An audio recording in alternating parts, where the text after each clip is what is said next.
안녕하세요. 박형기에게 박형입니다. 이전 경매 영상까지 여러분과 함께 낙찰받기 전까지의 방법과 주의사항에 대해 알아봤습니다. 여러분이 열심히 공부하고 준비해서 낙찰을 받았습니다.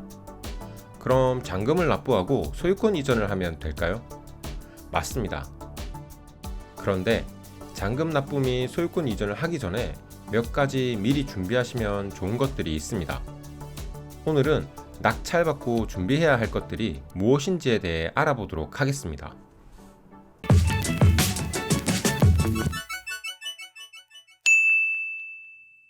입찰을 하고 낙찰을 받으면 여러분은 이름을 호명을 받고 저절로 올라가는 입꼬리와 미소를 참아가며 당당히 앞으로 나가서 본인 확인을 하고 입찰 보증금 영수증을 받습니다.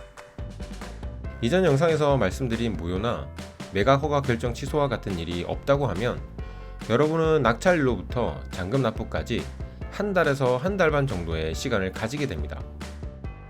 보통은 이때까지 대출을 알아보느라 정신이 없습니다. 조금 더 낮은 이자와 조금 더 많은 금액의 대출을 해주는 금융기관을 찾아다닙니다. 당연히 좋은 조건으로 대출을 받을 준비를 하셔야 하는 건 맞습니다. 하지만 이 기간 동안 몇 가지 더 할 일이 있습니다. 경매 경험이 많고 낙찰을 여러 번 받아보신 분들은 제가 말씀드리는 것들을 하시는 분들도 있으시겠지만 대부분의 경매 초보자분들은 대출을 알아보고 소유권 이전 관련 업무를 보는 게 보통입니다. 저도 첫 낙찰을 받고는 그랬습니다. 경험을 통해 비용과 시간을 아끼는 방법을 고민하고 미리 할 수 있는 일들을 찾다 보니 자연스레 노하우가 생겼습니다. 서로는 여기까지 하고 그럼 여러분이 낙찰받고 하셔야 할 일들에 대해 말씀드리겠습니다. 우선 제일 처음 하셔야 하는 일은 바로 대출을 알아보시는 일입니다. 여러분이 잔금까지 모두 여러분의 자본으로 하신다면 대출을 알아보지 않으셔도 됩니다. 하지만 대부분은 대출을 이용해서 잔금을 납부하실 테니 주거래은행과 낙찰잔금 대출을 주로 하는 은행에 문의를 해서 대출 조건을 비교해 보시면 됩니다.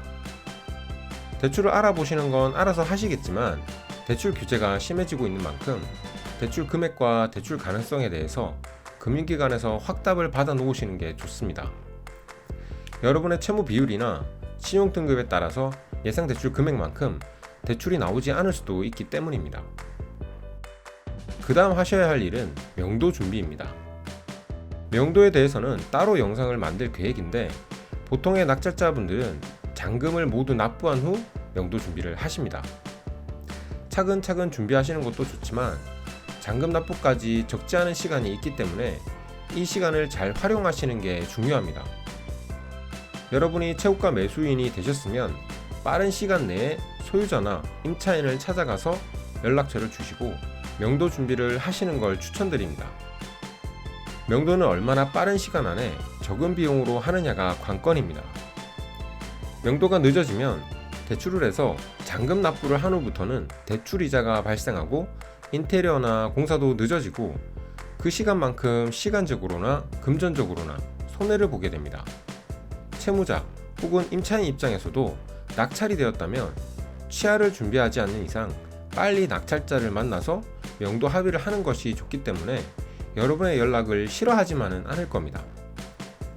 그리고 현장 조사 때와는 여러분의 신분이 채고가 매수인으로 달라졌기 때문에 이분들을 대면하기도 좀 수월하고 대상 부동산의 내부 상태도 확인할 수 있는 여지도 커집니다. 아울러 채무자와 면담이 가능하다면 채무자가 혹시 취하 의사가 있지는 않은지도 확인하실 수 있다면 확인하시는 게 좋습니다. 혹시나 채무자나 임차인이 여러분을 만나는 것을 불편해하거나 연락이 닿지 않는다 하더라도 메모나 우편으로 연락처를 남겨서 연락을 할 수 있는 방법을 전달하시는 게 좋습니다. 이렇게 미리 명도 준비를 하시다 보면 운이 좋은 경우 잔금 납부도 하기 전에 구체적인 명도 합의에 이를 수도 있습니다. 그러니 잔금 납부 전부터 명도 준비나 협의를 반드시 하시는 것을 추천드립니다. 잔금 납부 전에 이렇게 명도 준비까지 하시면 경매를 조금 하셨다는 분들과 비슷한 수준까지는 하신 겁니다. 저는 여기서 한 가지 더 꼭 하는 것이 있습니다.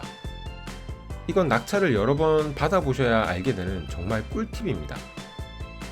바로 리모델링 공사 준비입니다.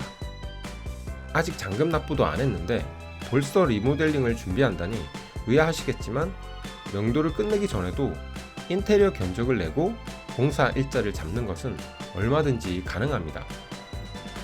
어느 정도 리모델링을 할 것인지 현장 조사 때 대략적으로 결정을 하셨다면 리모델링 방법과 업체 선정을 합니다.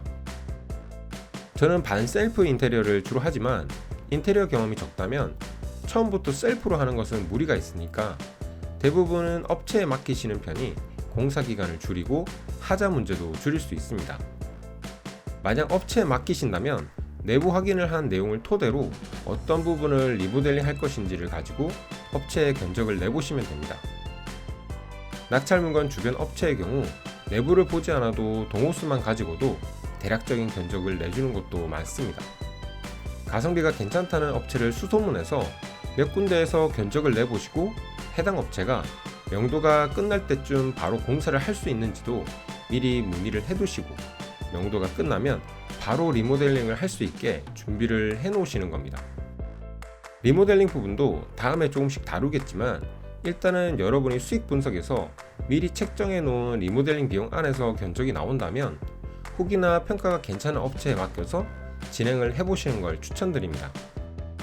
직접 공사를 하지 않고 업체에 맡기시더라도 한번 해보시면 어떤 부분이 부족한지, 어떤 비용을 줄일 수 있는지 많은 공부가 되실 겁니다. 리모델링은 케이스마다 워낙 공사 내용이나 기간이 다른 경우가 많아서 경험을 많이 해보시는 게 좋고 몇 번 해보시다 보면 어디서 비용을 조금 아낄 수 있는지 깨닫게 되고 어느 정도 공사비가 적정한지도 알게 됩니다. 앞서 설명드린 대출 상담이나 명도 준비, 리모델링 공사 준비 외에도 주변 부동산 업체와 친분을 쌓아둔다든지 연체 관리비 확인을 한다든지 부수적인 부분도 챙겨주시면 좋습니다. 자, 이렇게 오늘은 낙찰받고 준비해야 할 것들에 대해 알려드렸습니다. 낙찰을 준비하는 것만큼이나 낙찰 후 잔금 납부 전까지 해야 할 것들도 중요한 부분입니다. 여러분이 미처 생각하지 못한 부분이 있다면 꼭 챙기셔서 여러분의 시간과 비용을 절약하시는데 도움이 되셨으면 좋겠습니다. 이번 영상은 여기까지였습니다. 여러분 부자 되십시오.